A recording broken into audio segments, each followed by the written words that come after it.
Hindi ako kay tatay nito. Sa first time kasi namunga nitong puno ng mangga na to, hindi pa natitikman yung bunga.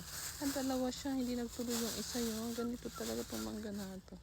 So, pitasin natin niya. Yeah. Ayan. Narinig ko ibo ng tatay ko.